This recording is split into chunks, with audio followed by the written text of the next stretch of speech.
شروع کرتی ہوں اللہ کے نام کی مدد مانگتے ہوئے جو سب کو فیض اور فائدے پہنچانے والا، بے حد مسلسل رحم کرنے والا ہے۔ ہا میم۔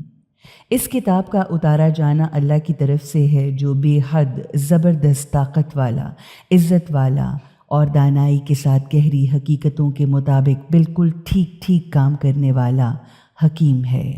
ہم نے زمین اور آسمانوں کو اور ان ساری چیزوں کو جو ان کے درمیان میں ہیں برحق، بامقصد، بالکل ٹھیک سچی حقیقت کے طور پر ایک مقررہ مدت تک کے لیے پیدا کیا ہے۔ اب جن لوگوں نے اس بات کا انکار کیا یا جن لوگوں نے کفر و انکار کی راہ اختیار کی، وہ اس حقیقت سے جس سے ان کو خبردار کیا گیا ہے منہ کو موڑے ہوئے ہیں۔ ان سے کہیے کہ کیا تم نے آنکھیں کھول کر دیکھا کہ وہ لوگ جنہیں تم اللہ کو چھوڑ کر پکارتے ہو، تو اگر تم سچے ہو تو مجھے دکھاؤ کہ انہوں نے کون سی زمین پیدا کی یا ان کا آسمانوں کی تخلیق و تدبیر میں کیا حصہ ہے۔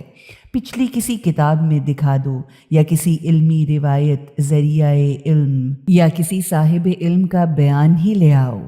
جس میں یہ بات ثابت ہو گئی ہو کہ اللہ کے سوا کسی اور نے کائنات کی کسی بھی چیز کی پیدائش کی ابتدا کی ہے۔ اگر تم سچے ہو تو اس سے زیادہ گمراہ یا بہکا ہوا اور کون ہوگا جو اللہ کو چھوڑ کر انہیں پکارے جو قیامت تک اسے جواب نہ دے سکیں، بلکہ انہیں ان کے پکارنے کی خبر تک نہ ہو۔ اور جب لوگ محشر میں جمع ہوں گے تو وہ خود اپنے پکارنے والوں کے دشمن بن جائیں گے اور ان کی بندگی تک سے انکار کر بیٹھیں گے۔ اب جب ان کے سامنے ہماری صاف صاف کھلی ہوئی واضح دلیلیں، باتیں، حقیقتیں اور آیتیں پڑھی جاتی ہیں تو یہ حق کے انکاری ان سچی حقیقی باتوں کے لیے کہتے ہیں کہ یہ تو کھلا ہوا جادو ہے۔ کیا وہ یہ کہتے ہیں کہ اسے رسول صلی اللہ علیہ وآلہ وسلم نے خود گھڑ لیا ہے؟ تو کہیے کہ اگر میں نے اسے خود جھوٹ گھڑ لیا ہے تو تم مجھے اللہ کے مقابلے میں ذرا بھی بچا نہیں سکتے۔ لیکن جو باتیں اور بہانے تم قرآن کے بارے میں بناتے ہو انہیں اللہ خوب جانتا ہے، وہی میرے اور تمہارے درمیان گواہی دینے کے لیے بہت کافی ہے۔ یعنی اللہ تمہارے اس جھوٹے بہانے کی حقیقت سے خوب واقف ہے، اس لیے وہ خود تم سے اچھی طرح سے نمٹ لے گا، جبکہ وہ اپنی اصلاح کر لینے والوں کو بہت معاف کرنے والا بھی ہے اور بے حد مسلسل رحم کرنے والا بھی۔ ان سے کہیے کہ میں کوئی انوکھا نرالا رسول تو نہیں ہوں اور نہ مجھے یہ خبر ہے کہ میرے اور تمہارے ساتھ کیا ہونا ہے۔ میں تو صرف اس پیغام کی پیروی کرتا ہوں جو میری طرف وحی کے ذریعے بھیجا جاتا ہے، اور میں ایک صاف اور واضح طور پر برے کاموں کے برے انجام سے ڈرانے والے کے سوا اور کچھ نہیں ہوں۔ آپ صلی اللہ علیہ وآلہ وسلم ان سے کہیے کہ کیا کبھی تم نے یہ بھی غور کیا کہ اگر یہ قرآن اللہ ہی کی طرف سے ہوا اور تم نے اس کا انکار کیا تو تمہارا کیا حشر ہوگا؟ جبکہ بنی اسرائیل میں سے ایک گواہ نے ایک ایسے ہی پیغمبر یا کلام کے آنے کی گواہی بھی دے دی ہے اور وہ گواہ ایمان بھی لے آیا ہے، مگر تم تکبر سے کام لیتے رہے ہو۔ حقیقت یہ ہے کہ اللہ بے انصاف لوگوں کو ہدایت دے کر منزل مقصود تک نہیں پہنچایا کرتا۔ جن لوگوں نے قرآن کو ماننے سے انکار کر دیا ہے وہ ایمانداروں کے بارے میں کہتے ہیں کہ اگر اس کتاب کو مان لینا کوئی اچھی بات ہوتی تو یہ ایماندار لوگ اس کے ماننے میں ہم جیسے سمجھدار اور بڑے لوگوں سے آگے نہیں بڑھ سکتے تھے۔ اب جب کہ انہوں نے اس کتاب سے ہدایت ہی نہیں پائی، اس لیے اب یہ ضرور کہیں گے کہ یہ وہی پرانا جھوٹ ہے، حالانکہ اس سے پہلے موسیٰ علیہ السلام کی کتاب رہنما اور رحمت بن کر آ چکی ہے اور یہ قرآن اس کی تصدیق کرنے والا ہے، وہ بھی نہایت فصیح و بلیغ، مناسب ترین الفاظ اور پیرائے میں یا انہی کی عربی زبان میں، تاکہ ظالموں کو ان کے برے انجام سے ڈرائے اور نیک کام کرنے والوں کو ان کے اچھے انجام کی خوشخبری دے۔ حقیقت یہ ہے کہ جو لوگ اس بات کی قائل ہیں کہ اللہ ہمارا پالنے والا مالک ہے اور پھر اس بات پر جمے بھی رہے ان کے لیے نہ تو آئندہ کا کوئی خوف ہوگا اور نہ انہیں اپنے ماضی پر کوئی افسوس ہوگا۔ وہ تو جنت کے سرسبز و شاداب گھنے باغوں میں رہنے والے ہیں جہاں وہ ہمیشہ ہمیشہ رہیں گے اپنے ان کاموں کے بدلے میں جو وہ دنیا میں کیا کرتے تھے۔ ہم نے انسان کو حکم دیا ہے کہ وہ اپنے ماں باپ کے ساتھ اچھا سلوک کرے، کیونکہ اس کی ماں نے تکلیف پر تکلیف اٹھا اٹھا کر اسے اپنے پیٹ میں رکھا اور پھر تکلیف اٹھا کر اسے جنا۔ اس کے پیٹ میں رہنے اور دودھ چھڑانے میں اسے 30 مہینے لگ گئے، یہاں تک کہ جب وہ انسان جوانی کی پوری طاقت کو پہنچا اور اس کی عمر 40 سال تک پہنچ گئی تو اس نے دعا کی، اے میرے پالنے والے مالک، مجھے توفیق دے کر اس قابل کر دے کہ میں تیری ان نعمتوں اور احسانات کا شکر ادا کرتا رہوں جو تو نے مجھ پر اور میرے ماں باپ پر کیے ہیں، اور یہ کہ میں ایسا اچھا کام کرتا رہوں جس سے تو راضی ہو جائے اور میری اولاد کو بھی نیک بنا دے۔ میں تجھ سے لو لگائے تیری ہی طرف پوری توجہ کیے ہوئے ہوں، یعنی میں تیرے سامنے اپنی کوتاہیوں پر توبہ کرتا ہوں اور میں تیرے سامنے سر تسلیم و اطاعت جھکائے ہوئے ہوں۔ اسی طرح کے لوگوں سے ہم ان کے اچھے اچھے کام جو انہوں نے کیے ہیں قبول کریں گے اور ان کی غلطیوں کو معاف کر دیں گے۔ وہ جنتی لوگوں میں شامل ہوں گے اس سچے وعدے کی بنا پر جس کا ان سے وعدہ کیا جا چکا تھا، اور وہ شخص جس نے اپنے ماں باپ سے کہا، اف کیا مصیبت ہے، میں تم لوگوں سے تنگ آ چکا ہوں، کیا تم مجھے یہ خوف دلاتے ہو کہ میرے مرنے کے بعد پھر اٹھا کر قبر سے نکالا جاؤں گا؟ حالانکہ بہت سی نسلیں اور قومیں تو مجھ سے پہلے گزر چکی ہیں اور ان میں سے تو کوئی قبروں سے اٹھ کر نہیں نکلا۔ یہ سن کر ماں باپ دونوں اللہ سے فریاد کرتے رہے، ارے بد نصیب، برا ہو تیرا، ایمان لیا، حقیقتوں کو مان لے، واقعاً اللہ کا وعدہ بالکل سچا ہے۔ مگر وہ کم بخت یہی بکتا رہا، یہ کچھ نہیں ہے مگر صرف پرانے قصے کہانیاں۔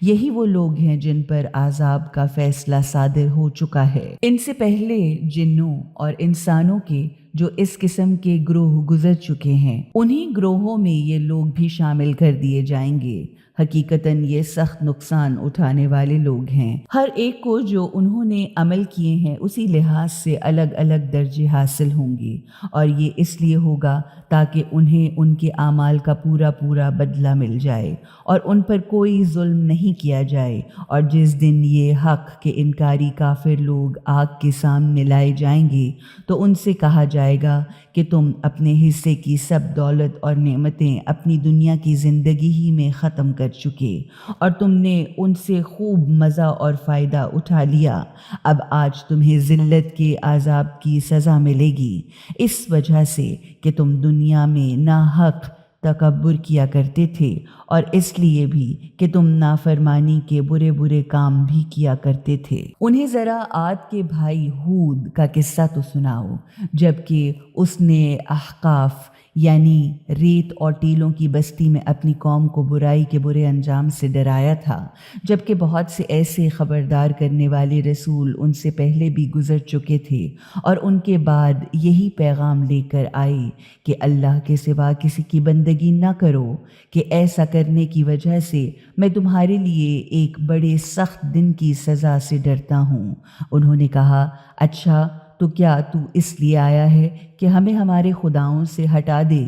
تو لیا ہم پر وہ عذاب جس سے تو ہمیں ڈراتا دھمکاتا ہے، اگر واقعی تو سچا ہے۔ ہود علیہ السلام نے فرمایا، اس عذاب کے آنے کا علم تو بس اللہ ہی کو ہے، میں تو بس تم تک اس کا پیغام پہنچا رہا ہوں جسے دے کر مجھے بھیجا گیا ہے، مگر میں دیکھ رہا ہوں کہ تم جہالت سے کام لے رہے ہو، یعنی سب کچھ جان بوجھ کر بھی عقل سے کام نہیں لیتے۔ پھر جب انہوں نے خدائی عذاب کو ایک بادل کی صورت میں اپنی وادیوں کی طرف آتا دیکھا تو کہنے لگے، آہا، یہ تو بادل ہے جو ہم پر خوب پانی برسائے گا۔ نہیں، بلکہ یہ وہی چیز ہے جس کے لیے تم جلدی مچا رہے تھے، یہ ایک ہوا ہے جس میں بڑی سخت تکلیف دینے والی سزا ہے، جو اپنے مالک کے حکم سے ہر چیز کو تباہ و برباد کر کے رکھ دے گی۔ پھر ان کا حال یہ ہو گیا کہ ان کے مکانات کے سوا وہاں کچھ نظر نہیں آتا تھا۔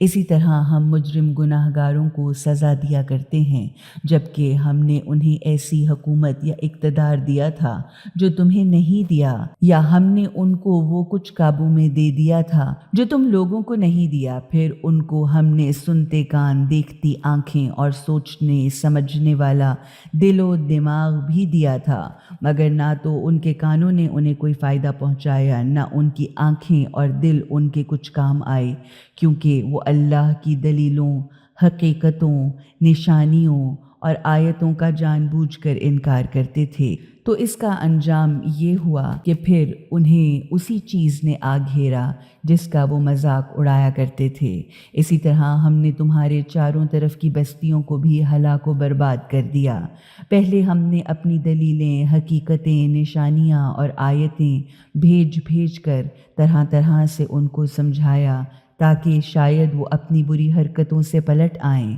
پھر کیوں نہ ان جھوٹے خداؤں نے ان کی مدد کی جنہیں انہوں نے اللہ کے قرب کا ذریعہ سمجھتے ہوئے اپنا خدا بنا رکھا تھا، بلکہ وہ تو ان کے پاس سے غائب ہو گئے، اور یہ محض ان کی تراشی ہوئی یا گھڑی ہوئی بات تھی۔ اور جب ہم جنوں کے ایک گروہ کو آپ صلی اللہ علیہ وآلہ وسلم کی طرف موڑ کر لے آئے، جو قرآن کو بڑے غور سے سن رہے تھے، جب وہ اس کی جگہ پہنچے جہاں آپ قرآن پڑھ رہے تھے تو انہوں نے آپس میں کہا، خاموش سنتے رہو۔ پھر جب آپ قرآن پڑھ چکے تب وہ اپنی قوم کی طرف پلٹے، خبردار کرنے والے بن کر کہنے لگے، اے ہماری قوم والو، ہم نے ایک کتاب سنی ہے جو موسیٰ کے بعد اتاری گئی ہے، جو تصدیق کرنے والی ہے اپنے سے پہلے آئی ہوئی کتابوں کی۔ وہ ہدایت کرتی ہے حق کی طرف اور سیدھے راستے کی طرف۔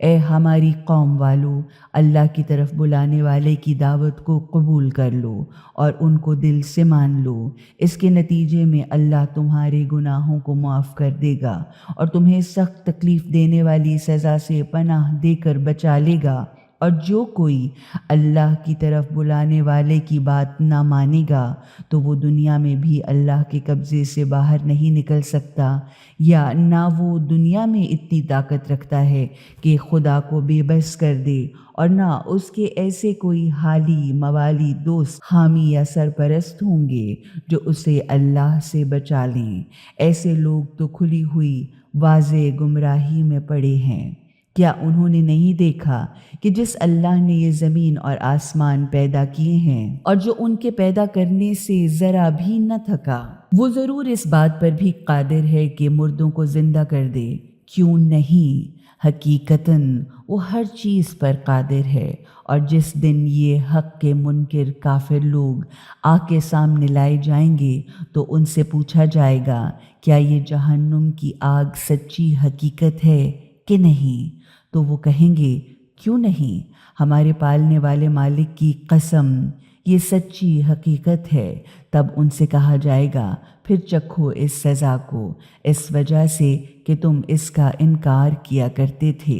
غرض آپ صلی اللہ علیہ وآلہ وسلم صبر و برداشت سے کام لیجئے، جس طرح عزم و ہمت والے اولو العزم رسولوں نے صبر سے کام لیا تھا، اور ان کے معاملے میں جلدی نہ کیجیے۔ جس دن یہ لوگ اس چیز کو دیکھ لیں گے جس کا انہیں خوف دلایا جا رہا ہے تو انہیں یوں معلوم ہوگا جیسے دنیا میں 1 گھنٹے بھر سے زیادہ نہیں ٹھہرے تھے، بس بات پہنچا دی گئی۔ سو برباد تو وہی ہوں گے جو نافرمان ہوں گے۔